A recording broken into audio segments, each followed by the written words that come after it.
my channel. So today I wanted to talk about planning a trip to Walt Disney World in Florida. If you don't know, we are going to Florida in less than 2 weeks. We're taking Finn for the first time. He's going to be 15 months old.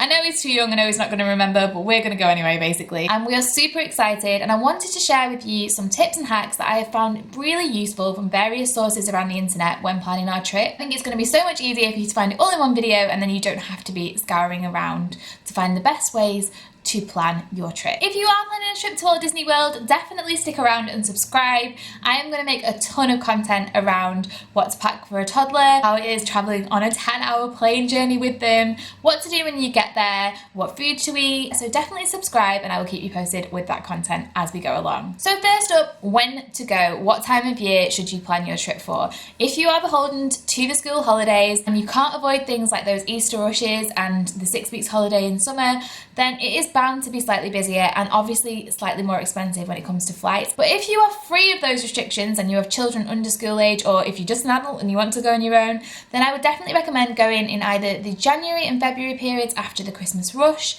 or in the later months, so September, October and November before Thanksgiving and the Christmas rush. We are going in the first week of May, avoiding the Easter holidays, so it's not going to be too bad. You also need to consider the weather in Florida. You can pretty much guarantee that any time of year you go, you're going to get rain at some point every single day, so definitely pack a cagoule or a pack-a-mac and take that into consideration. It is going to be quite humid when we're there, so that's just something that we're just going to have to deal with. I used a crowd planner app to plan our trip, so I will link a couple down below. I also used them when planning which day we were going to go to which park, which I'll mention in a little while. They basically use historic data to tell you how busy the parks are going to be on specific days or weeks or months, and gives you a better idea of when you should plan your trip if you do have free reign to choose any time at all. If you're looking to visit the parks on a specific occasion, because it can make it more magical, you want to look at those events too. So Epcot have a lot of food and wine festivals you might want to visit. There's obviously Mickey's Not So Scary Halloween party towards the late end of the year, and a ton of festivities around Christmas. So it might be that you're going to sacrifice the parks being a little bit busier to experience those events too. Next up, where are you going to stay? So we're actually going to stay in a villa outside of the parks. For us, it just seemed like the best option because Finn is still so little, and we don't want to do a park every single day. We quite like having that distance. We're going to have our own pool. If we want to just stay by there for one day, it's a lot easier for us. But if you want to stay in the resorts, there are a lot of pros to that. First of all, you can gain access to Fast Pass system before anyone else. You can book your Fast Passes 60 days in advance as opposed to the 30 days in advance that you would get if you were just a normal ticket holder. You can book advanced dining reservations in advance. You gain access to the Disney Dining Plan. So the Disney Dining Plan is basically a prepaid system where you would prepay for all of your food and gain access to a certain number of meals and snack credits in a day. It basically means that when you're in the park, you don't have to carry cash with you and you know that all your meals are going to be catered for. For us, even if we were staying at a resort, it isn't something that we would be particularly interested in, simply because we don't tend to eat like that. It is quite a lot of food to eat in one day, and the food in the resorts and the parks tends to be mixed. It's definitely getting better, and it has been getting better over the last 10 years, but it is still quite junk foody, and we tend to try and eat a lot healthier than that. So we're going to avoid it. But if you are traveling with children who eat a lot, or even large number of adults, it might be that it's the best value for money for you, so you don't have to worry about getting food elsewhere. The other great thing about staying in the resorts is that it is a lot easier to get into the park, and you may not need to hire a car at all. You can use the monorail services, you can use the boat services, you can use the lift and minivan services. The minivans are these cute little vans which have mini spots all over them. They're like branded Minnie Mouse. They have 2 car seats in the back, so even if you're traveling with little ones, you can still use them. And you can basically use these to get from park to park or out of your resort, and it's a great way to get around. Parking is up to $25 a day at each park, so that really adds up if you are taking your own car. So these are all things to consider before you make your reservation. So next up, you need to get organised. Now, I am all for an easygoing holiday, but when it comes to Disney World, you're going to need a spreadsheet or a Gantt chart or something just to make sure that you get the most out of your experience. You need to book your fast passes in advance if you're going to get the most out of the parks. I would also recommend planning on going to the parks on the days where they're slightly quieter. And the way that you can sort of preempt this is using those crowd planners. Again, I'll link them down below. They basically work on avoiding historic days that are too busy and also avoiding days with extra magic hours. So that's another perk of staying in the resorts. You gain access to the extra magic hours in the morning or in the evening after the park closes to the general public, where the wait times for rides are considerably lower. Trying to go to the parks the day after there has been an extra magic hour at that park, if that makes sense. So if Magic Kingdom has had extra magic hours on the Monday, I would plan to go on the Tuesday because the chances are the crowds and the majority of people are going to visit that park on the Monday. Also avoided planning on going to parks on weekends because of the general Florida traffic of locals going to the parks.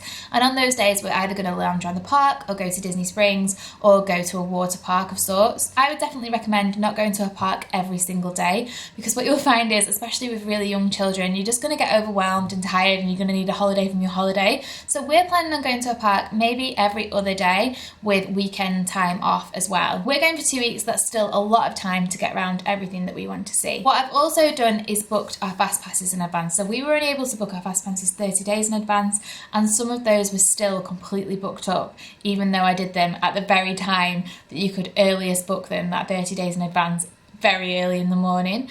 So you really need to do your planning and preparation before you look to book your fast passes.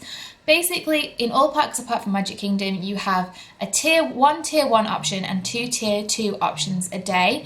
You can get more fast passes after you've used those initial first 3 passes, but you need to have used them on the day first, and then if some do become available, you would be able to use them. Fast pass basically means you can join the shorter queue for the ride, although you will still have to queue a little bit depending on how many fast passes are actually in use at that time.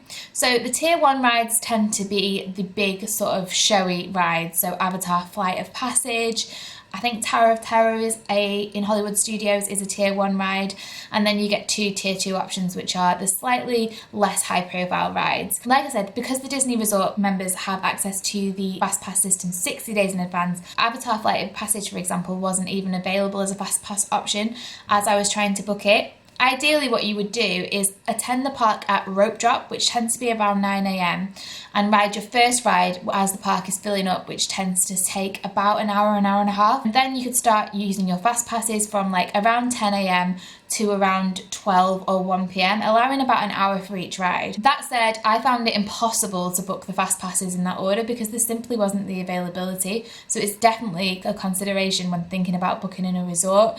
If you get organised in time and you book your fast passes exactly 60 days to the day, the chances are you're going to maximise the amount of time that you can spend in the park. My next tip is to download the My Disney Experience app. Like, this app will hold all of your information. It is how you book fast passes, it's how you book advanced dining reservations, and you can check on the app how long the wait times are for each ride. So it has been absolutely invaluable. What I did was I linked all members of our party to My Disney Experience app. I got them all to download it, and then I linked their tickets to my app. So I was able to book fast passes and dining reservations for everyone. And this is definitely something that I would recommend doing. You can also purchase magic bands once you get in the park, which are literally like Apple Watch style wristbands that you can link your credit card to so you don't have to carry cash while you're in the park.